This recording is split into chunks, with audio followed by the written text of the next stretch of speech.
Welcome to Integrative Life Coach Training for Health and Wellness Practitioners, the only podcast that can help you help more people, create a greater impact, and make more money in the health and wellness industry. Join Clarity and Confidence Coach Kim Guillory as she teaches you how to integrate your passion to serve with your skills and experience to create a business you love. Let's get started. Hey guys, welcome back. We are on episode number 4. So I am packing up and heading to Dallas in the morning. So it is like 10:30 at night. I've had a crazy busy day because I'm getting all the extra consultations and clients in and wrapping up so I can have a few days off, actually more than a few days off. So I'm heading to Dallas to go and meet with my mentor and coach and other coach peers. We're going to be doing a lot of business stuff. So this is like my dessert. I don't know, this is like better than vacation to me. I love business and life coaching. If you haven't been doing it, you really need to get a coach because there is just nothing better. It's been life-changing for me. So going for a couple of days, I leave for Dallas Thursday and I will be there until Saturday night. And then I drive home and get this. I'll get home between 12 and 1 around midnight. And then we'll be hopping in the car around 4 a.m. and heading to Disney World with my daughters and granddaughters. So this is a girls' trip to Disney, which means I have to pack everything before I walk out the door because I will not have time to pack in between. So that's what's on my mind right now. And on to today's podcast. We're going to talk about why we suffer and how to stop.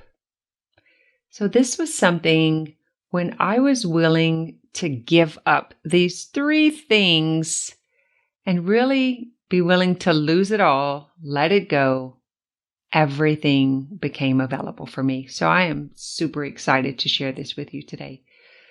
And this goes for what's happening in your life, your personal life with your children, in your relationships, as well as what's happening in your business. Because how we do anything is how we do everything. So it affects all parts of our life. And because I work with coaches and I have a coaching program, and because I love business so much that I have to bring both in for you guys because, it just helps us to see it from all angles. It's easier for me to teach, by example, and kind of gets the point across a little bit clearer. So the reason that I believe most people suffer, number 1, is because we judge. We judge how things are, how we think they should be. Like, think about it. Even what's the appropriate age to get married, or if it's okay to get a divorce, or how many kids should you have? Should you have kids before you get married? Should you have kids before you're 30? Is it okay to have kids after you're 50? At what age should you marry? Should you get married at all? Do you know that my first run-in with someone who chose not to have children was not that long ago, probably about 10 years ago? I was blown away. I was pretty big in the yoga community. I was doing my 500-hour training, and I came across a teacher, and we're just having a casual conversation, because I have 5 kids. That's like a big thing for me to say.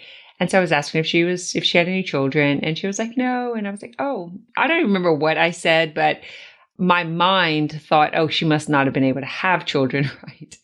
And she says, yeah, I just decided I didn't want any. Y'all, I was like, what? You can do that? Seriously, like you can decide not to have children? That I didn't even know that was a thing. I'm not kidding. Like it never even crossed my mind. I'm 50. So understand that I was probably between 35, 45 the first time I ever heard that. And that just ain't how it is down here in the South. We have kids. I don't know. It's just like the thing to do. If you're not married yet and you're 30, like they're asking, when are you going to have kids? Or, how many are you going to have? Or when are you going to have another one? Or it's the same thing with marriage. I think maybe we're a little bored and it's just the conversation that we have. Heck, I don't know, but just saying.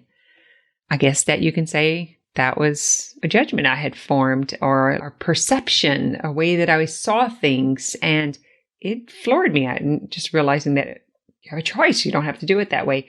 So the other thing is comparing. Like, well, your sister had a child at 28, or your sister was married at this point, or comparing to where someone else lives or the money that they make. All of these shoulda, coulda, wouldas kind of thing. And I say this because it's the same thing in business, especially in like the health and wellness business and the coaching industry. For me in particular, what I noticed, the judgment and comparison my suffering came from wanting to help people get better.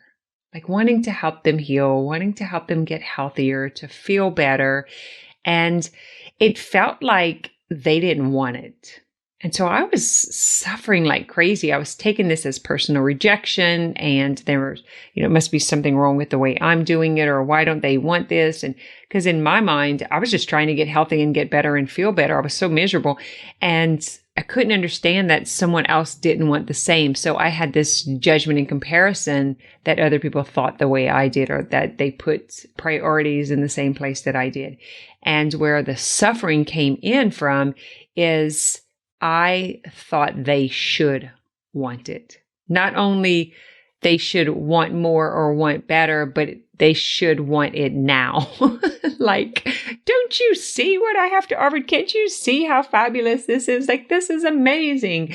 And, for me in particular, my business started because of the suffering that I was seeing with my clients and what they were saying, which is, well, if we had this, I would do it. Or if, we had this going on here, or if it were available, or if we had such and such, this was from hair, nails, fitness, yoga, like you name it. It was like just never enough, should I say? Or if we had the next thing, like if we had a heated pool, then I would come. Or if we had a yoga class in the mornings, then I would come. Well, if we had yoga in the evenings, then I would come. And so I was like running like crazy, jumping through hoops, trying to make that happen, right? So it was like I was starting classes in the morning, then I was starting classes in the evening. Then I even looked into getting the heated pool. So I was looking for anything to fix. Can you see the hook? Judging, comparing, and then trying to fix it to be different. That's where the suffering was coming from.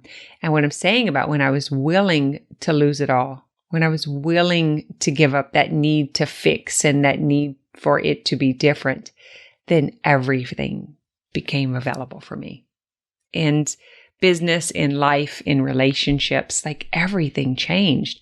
This was mind-boggling. Like my perception and what I thought, the way things should be, or what society had taught me, or what I had learned early on in childhood, or what I had seen in my own environment, and trying to keep that going according to my perceptions and my belief, and how I was judging and comparing it to being good or bad or wrong or right or quicker or, whatever my thoughts were.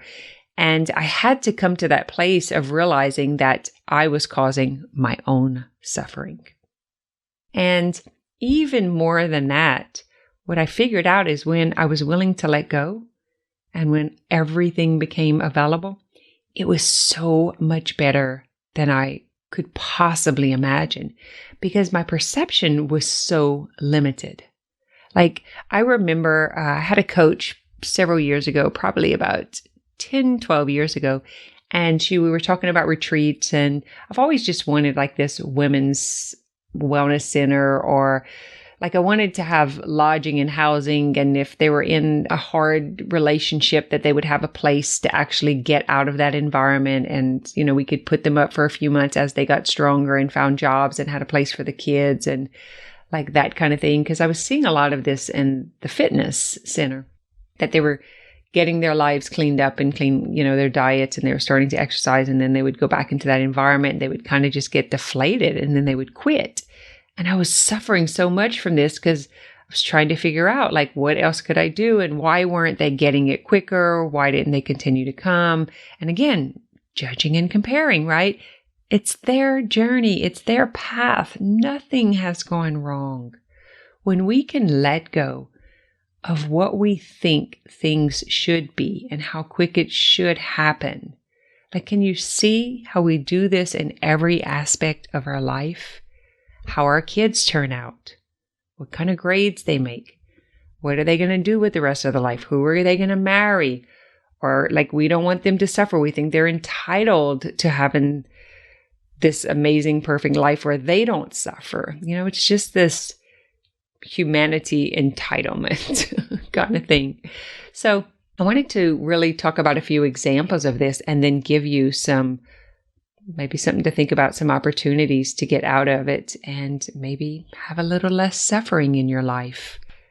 And it's not always just us judging someone else, but it's truly probably the worst thing is us judging ourselves, right? How far we should have come, where we should have gotten by now, and we compare it to those that we graduated with or those that we work with. Even our kids, like think about how often you compare one kid to the other. Like you're talking to someone, you're outside of the grocery store and you're looking at your 3 or 4 kids and they're like, oh, and they'll say, he looks like so-and-so. And then they'll go on to describe the differences between them, right? And if you really kind of listen in between there, it's like, oh, he's the one who gives me trouble, or he's the one who does it this way, or, so it's like even for the kids, hearing this. And so this is how society teaches us, and this is how our environment teaches us. It's like, it's the measuring stick, how we judge and compare. And then the thing is, when we get attached to wanting it to be different. So it's not so much that, oh, he's tall, he's short, he's the active one, he's the quiet one, he's the sick one. That's not where the problem is. It's when we want it to be different. And then we try to fix that. It's not that change is a bad thing, but it's like for my example earlier about the fitness and wanting people to be healthier. And, we have this amazing Cajun culture here. So we do a lot of eating and drinking and, we've got a great community, a lot of great stuff, but sometimes our behavior gets a little out of hand. But I live here. And so it's like, wait a minute. I'm the one who's suffering. So this is me that's judging and comparing and wanting it to be different. Like, this is what the culture is like, and this is the life that these people chose. That is not my business to try to change that, right?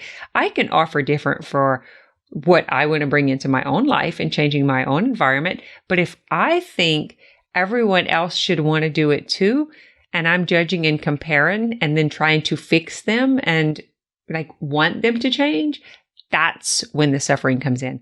But I could just decide, like, I want my personal life and environment to be different. And it doesn't have to mean anyone else has to change anything. In other words, we don't have to change the circumstance. We have to have the change come from within ourselves. When we can drop the judge, when we can drop the compare, and when we can drop the idea that we need to fix anything, that anything is broken, and we're willing to let go of our ideal of how we think it should be or whatever we're making up and saying that is not good enough, right? That's that comparing. Like, think about this. It's not just marriage and kids and jobs and money that you make or anything like that, but even think about grief. Well, there's grief in losing something, but then think about death. Like, we hear that there's a certain time when people should be over death. Like, what? It's been 6 months. Like, you only have 6 months left. Or, oh, it's been a year. Like, surely you've gotten over that by now. Like, even that, right? You hear the judgment and comparison in it. Like, that's not something that we put a time clock on someone else or when we think it should be over or done. Using those kinds of things, that's where our suffering is going to come in. Anyone can take an entire lifetime to grieve, to suffer, to get over, to stay in however long they need to stay in their circumstance and situation and however long they want to experience it. And it is none of our stinking business. And actually, we are the ones who suffer when we make it our business. So think about, how often do you judge, first of all, yourself? Think about where you are in your business. And then think about your clients and how often you judge, compare, or try to fix them.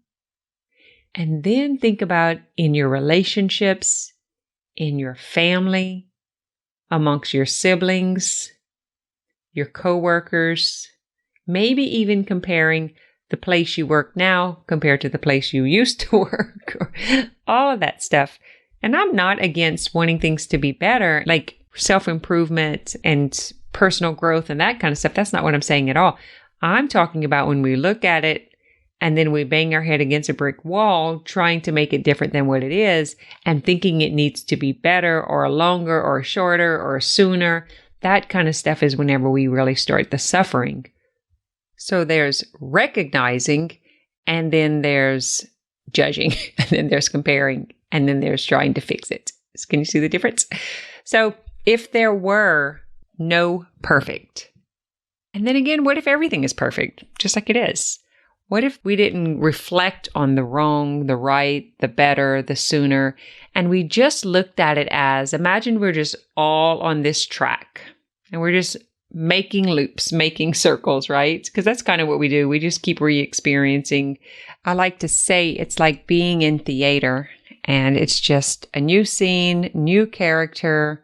Sometimes it's even the same story. So we'll bring the experience back into our life if we haven't gotten the lesson, right? So we might just keep repeating, rinse and repeat the same thing over and over until we finally get it. And so if we were all going on this track and we're just going around and around, we would eventually get to the finish line. Does it really matter how fast someone gets there?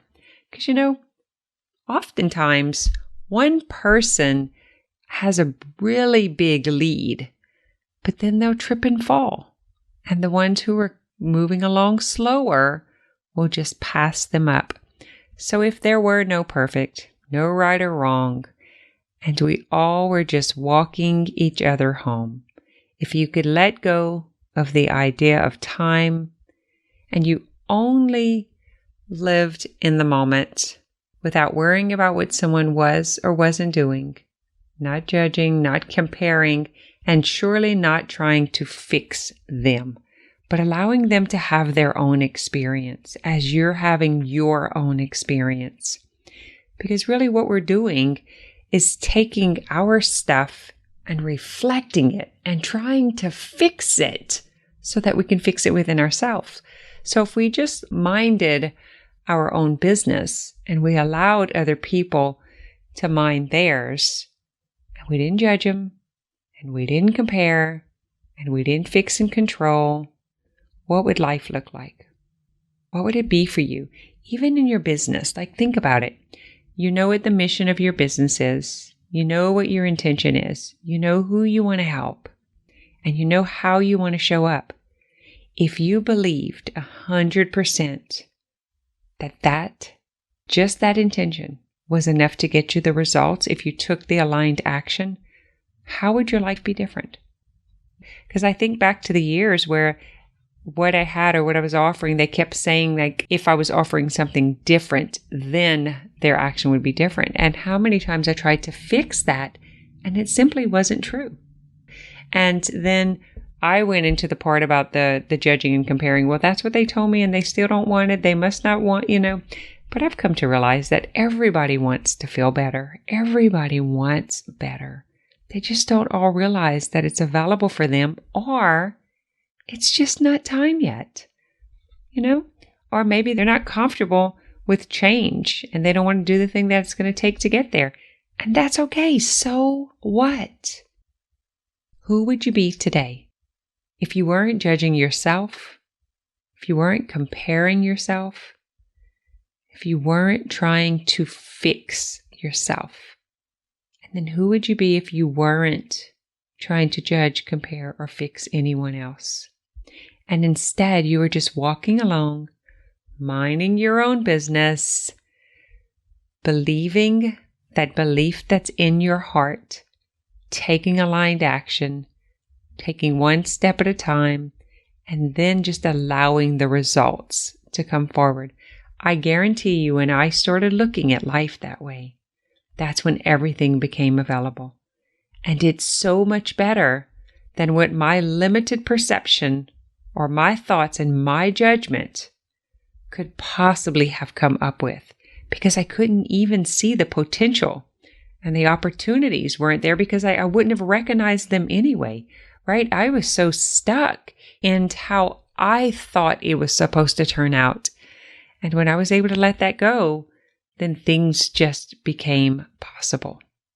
So what would it be like if you chose to just continue following along, minding your own business, and you were in a life of ease, in flow, and in the freedom to enjoy all the experiences and allowing everyone else to have their own experiences and you being a part of that.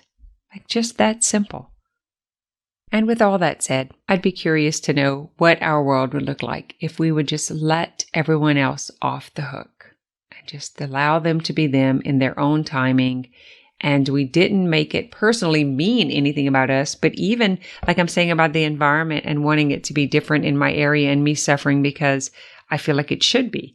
That's not any of my business when anyone else does. And if I truly just look down, I will notice that the thing that I'm trying to fix in everyone else is truly the thing that I'm trying to fix within myself. So mind my own business, get it done from inside, allow the circumstance to be what it is, and then we all get to live this happily ever after, right?